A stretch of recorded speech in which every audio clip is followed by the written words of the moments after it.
Hallelujah Ministries International est une église biblique centrée sur le Christ. Nous croyons en Jésus-Christ qui est le même hier, aujourd'hui et éternellement. Sa puissance est toujours à l'œuvre comme au temps de la Bible. Nous sommes AMI.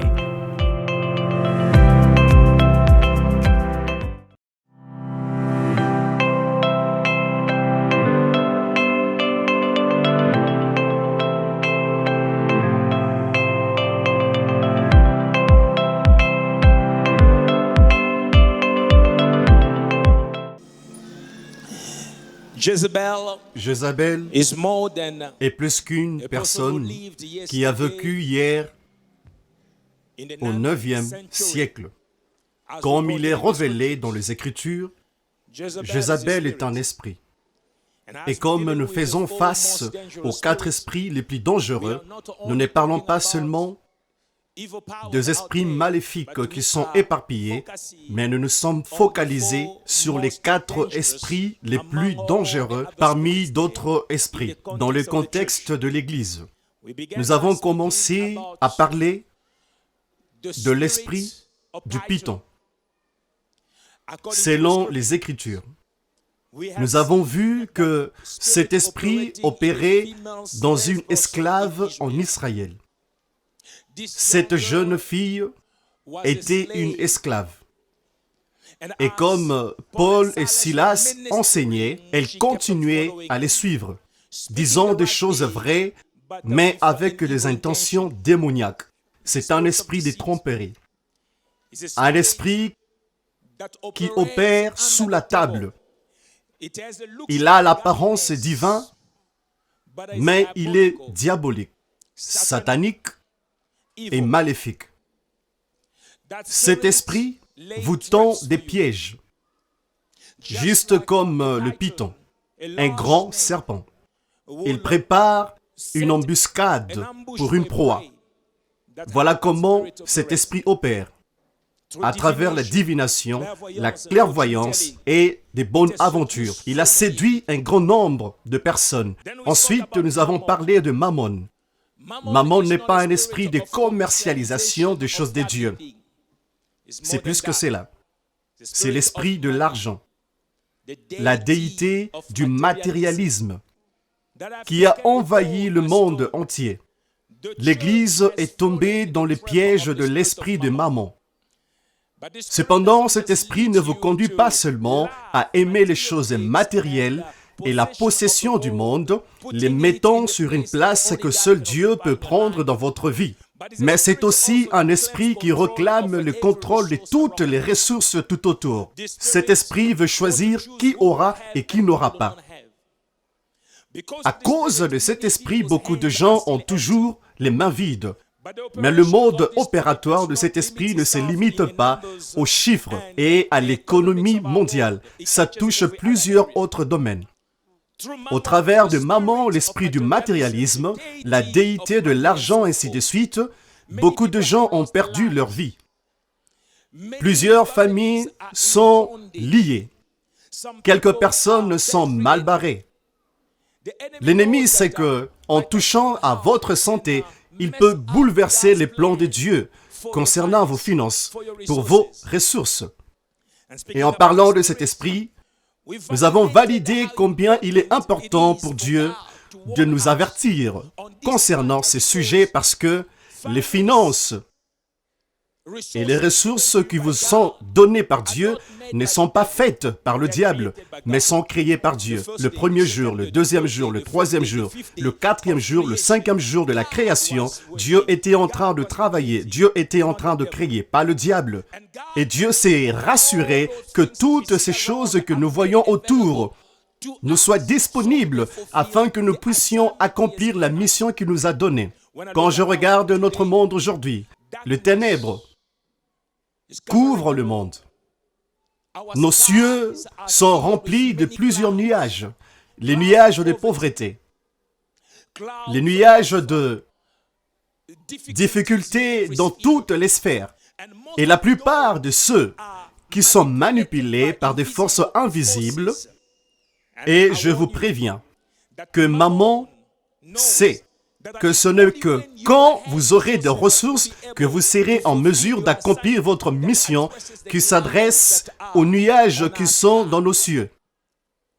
Souvent partout, sous des personnes privilégiées, des personnes âgées en âge, mais incapables de se subvenir. Ils ont besoin de vous, ils ont besoin de moi. Pour que notre foi soit résistante demain, l'Église doit faire certaines choses différemment. Au-delà de prêcher sur la chair et retourner à la maison après un bon service du week-end, nous avons besoin de commencer à affecter chaque fibre dans l'économie, dans la ligne de notre société, de l'éducation aux soins de santé, ainsi de suite. Nous n'allons pas le faire seulement en parlant en langue. Cependant, nos mains sont vides. Pharaon a tenté de convaincre Moïse que le meilleur pari qu'il pouvait obtenir dans la poursuite de la délivrance du peuple d'Israël était qu'il pouvait partir avec les vieux, les jeunes, les femmes et d'autres enfants d'Israël en laissant tous leurs biens derrière eux en Égypte. Là où est votre trésor, c'est là où est votre cœur. Il essayait de les libérer dans une mascarade. Parce qu'ils savaient que si leur possession était restée derrière, ils ne seraient pas capables d'adorer leur Dieu. Si leur possession était restée derrière eux, leur cœur serait aussi resté derrière eux.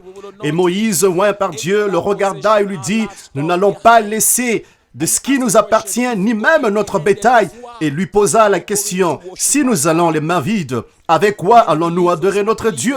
Beaucoup de croyants sont des croyants, mais ils n'ont rien pour adorer leur Dieu avec. Dieu veut que vous puissiez avoir, pas seulement parce qu'il veut que vous soyez capable de subvenir à vos besoins, mais il veut aussi que vous puissiez comprendre votre mission. Et cette mission ne peut qu'être accomplie si vous avez quelque chose dans votre main. Maman est un esprit dangereux et vicieux. Comme un maman est anéantie, les fils et filles de Dieu auront la liberté et un accès libre à ce qui leur appartient depuis le début. Vous aurez votre possession. Vous aurez accès à vos ressources. Mais vous devez vous occuper de cet esprit. L'inégalité que nous voyons dans le monde n'est pas par accident. Il y a quelques forces invisibles qui manipulent ce que vos yeux voient ou pas. À présent, étant enfant de Dieu, vous devez vous positionner pour réclamer votre victoire. Le Seigneur m'a parlé clairement. Et je n'ai pas utilisé le nom de Dieu en vain. J'ai vu un groupe de fils et filles de Dieu s'élever comme une armée. Et dans leur possession, ils n'ont pas que des Bibles et des iPods, mais ils ont aussi la richesse. Que Dieu vous le donne au nom de Jésus. Recevez la richesse qui vous aidera à accomplir la mission que Dieu vous a donnée sur la terre. Que Dieu vous donne la richesse qui va impacter la société et votre génération au nom puissant de Jésus. Prenez place si vous le pouvez. Maintenant, au-delà du python, maman, permettez-moi de rapidement vous apporter d'une manière concentrée la vérité concernant Jézabel. Alors, je l'ai dit tout à l'heure, Jézabel n'est pas seulement une personne qui a vécu dans les jours anciens. Jézabel est un esprit. Et comme nous parlons de Jézabel, je veux que vous puissiez regarder au-delà de la femme. Jézabel est un esprit qui peut opérer dans un homme comme dans une femme. Au-delà d'être un esprit qui peut opérer en vous, c'est un esprit qui peut opérer contre vous. Jézabel ne va pas vous épargner à cause de votre sexe. Jézabel ne va pas vous ignorer à cause de votre âge. Jézabel est un esprit qui vous cherche. Ce qui est très effrayant avec cet esprit, c'est l'agressivité avec laquelle il vient. Alors, dans le contexte des Écritures, quand nous parlons de Jézabel comme un caractère ou une image qui a vécu, Jézabel était la fille d'un homme nommé Itabal. Itabal était le roi de Sidon. Le Sidon antique est trouvé dans le territoire de l'actuel Liban. Des belles personnes, dès la naissance. Maintenant, en ces temps-là, Sidon, sous le règne de Itabal, n'était pas aussi rigide quand il s'agit des affaires religieuses comme ce fut le cas en Israël. Ils étaient d'une culture d'adorer plusieurs dieux. Sidon et Itabal étaient ouverts à l'adoration de différents types de dieux. Et Baal était l'un d'eux. Itabal étant roi, à Sidon, il était aussi un sacrificateur de Baal. Ainsi, son nom était Itabal. Il avait une fille, 2 enfants. Le nom de la fille était Jézabel. Il est dit présentement, plusieurs théologiens dans le monde entier seront d'accord avec moi que Jézabel est connue d'avoir grandi comme étant la princesse de Sidon. Une princesse phénicienne. Il est dit qu'elle a été élevée dans l'opulence. Elle sortit d'une bonne maison. Et elle a fait des hautes études. Son père avait mis à sa disposition tous les meilleurs tuteurs du pays. Elle n'était pas insensée. Elle était intentionnée. Elle savait ce qu'elle faisait. Je l'ai dit à plusieurs reprises. Vous pouvez qualifier le diable quand vous voulez, vilain, pion, méchant, mais ne jamais qualifier le diable d'insensé, parce que le diable n'est pas insensé. Il sait ce qu'il fait. Tout ce qu'il fait, il est informé. Alors, il est dit que cette jeune fille a grandi, étant une arme. Parmi les multiples qualités qu'elle avait probablement du côté de son père, princesse Jézabel, qui devint plus tard la reine d'Israël, était complètement dédiée et donnée pour l'adoration de leur Dieu. Étant une princesse à cause du père, mais ayant aussi grandi dans un environnement où le père était non seulement le roi, mais aussi un sacrificateur de Baal. Elle était engagée. Ça fait très mal au cœur de voir des engagements louches de plusieurs croyants qui jour et nuit attendent que les cieux fassent tout pour eux quand ils ne peuvent même pas bouger un petit doigt pour Dieu. C'est très triste de voir des croyants qui littéralement ne font rien mais attendent tout de Dieu. Jézabel était dédiée, complètement dévouée à l'adoration de son Dieu. Au point que quand nous lisons plus loin, une fois devenue reine, la première chose qu'elle fit en Samarie, au travers de Baal, elle construisit un temple au dieu soleil ou au dieu du soleil. Et dans ce temple en Samarie, elle a ramené 450 sacrificateurs de Baal et Ashira pour opérer là. Alors, il faut être intentionné pour faire une telle chose. Dans un Israël très conservateur, qui ne croit en aucun autre Dieu que Yahweh, le seul vrai Dieu, Elohim, le Créateur incréé, elle est venue et s'est imposée. Et elle a construit un temple en Samarie, ramena de Sidon 450 sacrificateurs. Et là où elle était, là où le palais se trouvait, elle amena également un autre groupe de sacrificateurs, 400 en nombre, faisant un total de 850. Les autres 400 sacrificateurs vivaient dans un endroit magnifique qu'elle avait construit non loin de son palais où elle vivait. Et il est dit qu'ils se nourrissaient tous à sa table, tous les 400. Avoir 400 personnes autour de sa table chaque jour. Et tous sont sacrificateurs et non des politiciens. Cela démontre une grande affaire d'engagement. Si seulement les croyants pouvaient être aussi engagés, même avec une petite portion d'un tel engagement, ça changerait le monde. Elle avait le pouvoir, mais elle n'a pas oublié ses racines. Ce n'est pas que je l'applaudis, mais je montre ceci pour que, au travers de cela, nous puissions comprendre que certains d'entre nous avons un long chemin à parcourir. Quand Jésus-Christ dit « Soyez prudents comme le serpent », il ne disait pas « Devenez un anaconda ». Soyez comme un cobra, devenez une vipère.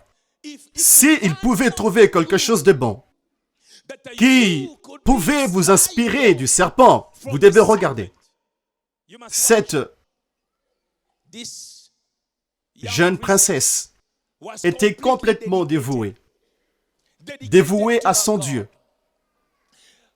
Venant d'une origine où c'était libre d'adorer d'autres dieux. Bien que son père était roi et sacrificateur de Baal, d'autres personnes pouvaient adorer des dieux différents. Jézabel n'avait aucune considération pour le soi-disant Yahweh, Dieu d'Israël. Elle sentait que ce Dieu n'était qu'un de ces déités locales. Elle a amoindri Yahweh à la vie d'un Dieu local. Quand les gens disent « Il est le seul vrai Dieu », elle pensait qu'ils étaient sous-informés, car elle était éduquée. Ceci est dans le naturel. Une simple image non peinte de ce caractère connu comme Jézabel. Elle n'a pas vécu en notre époque. Elle n'a pas non plus vécu à l'époque de votre grand-père. Il est dit qu'elle a vécu au 9e siècle. Et son mariage avec Ahab était politiquement motivé. Bien, il y a beaucoup d'initiatives politiquement motivées dans le monde, dans chaque sphère.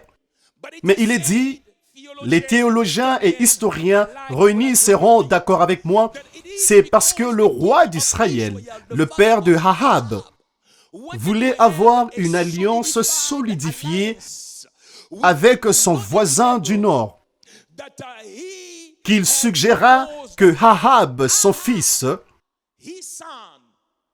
le prochain sur le trône, entre en mariage avec la fille, la princesse de Sidon. Alors, ainsi, voyez-vous, ils ne se sont pas rencontrés comme la plupart d'entre vous dans le coin d'une rue et continuez à vous regarder avec des yeux qui ne tournent pas, mais qui voient tout.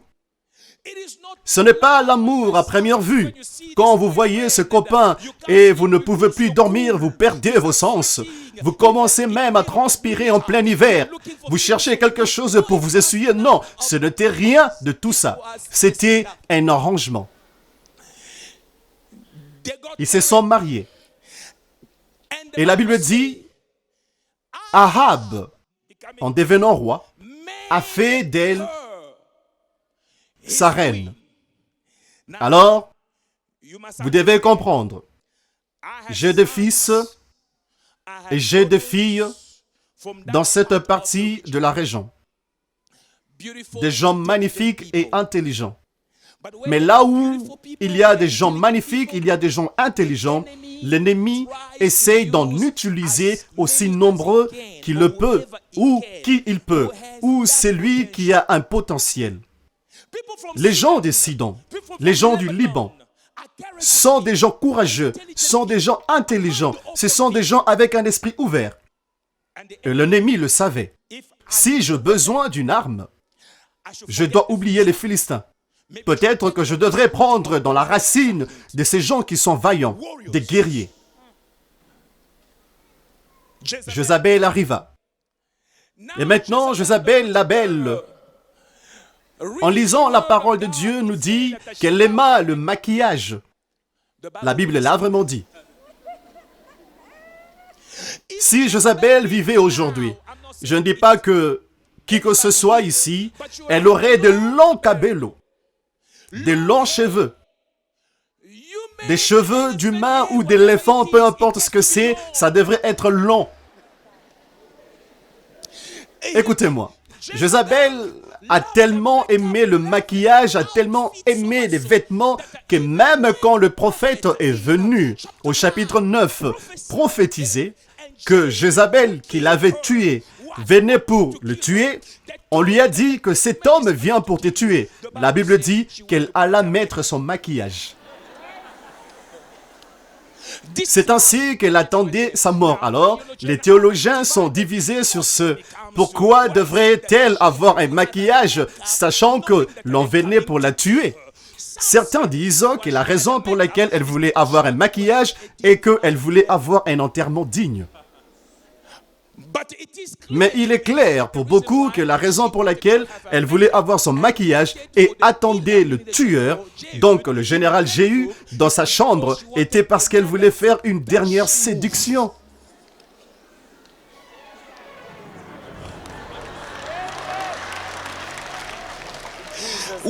Quand je compte 1, 2, 3, vous savez ce que vous devez faire. 1, 2, 3. Rassurez-vous de nous rejoindre la prochaine fois pour la continuation de cet enseignement. Jézabel était maligne. C'était une femme dominatrice. C'est soit sa façon ou allez-vous-en. Elle était intentionnée. Avez-vous déjà eu quelqu'un qui rejoint votre organisation avec l'esprit de s'en emparer? Et curieusement, depuis que cette personne a rejoint l'organisation, il n'y a eu que des disputes. Les amitiés se sont brisées. Des commérages, des points malicieux sont passés d'une oreille à une autre. Pas seulement que Jézabel avait l'intention de convertir Israël de l'adoration de Dieu, elle a tué plusieurs prophètes. Un jour, pendant que le roi Ahab marchait, il vit la vigne de Naboth, qui était magnifique et proche du palais. Ahab voulait avoir la terre.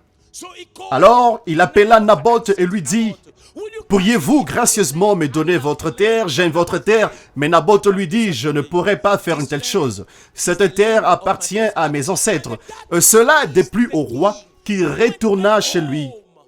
La Bible dit, avec douleur. Jézabel le regarda et dit au roi, « Sois en paix et mange.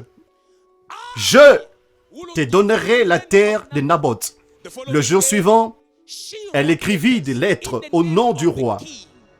Et scella le sceau du roi. Et l'envoya dans la région et organisa un jeûne. Alors Jézabel dit, à la fin du jeûne, emmenez Naboth et qu'il se mette devant, à la place proéminente. Tout le monde peut le voir, mais à côté de lui, mettez 2 de mes acolytes.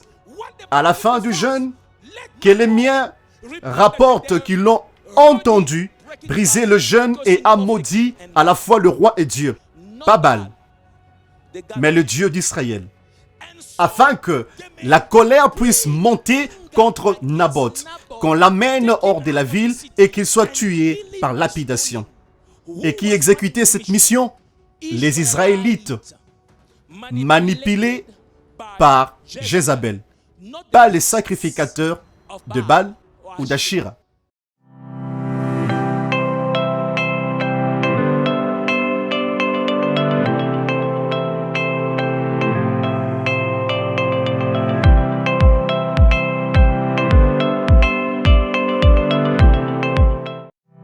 Hallelujah Ministries International est une église biblique centrée sur le Christ. Nous croyons en Jésus-Christ qui est le même hier, aujourd'hui et éternellement. Sa puissance est toujours à l'œuvre comme au temps de la Bible. Nous sommes AMI.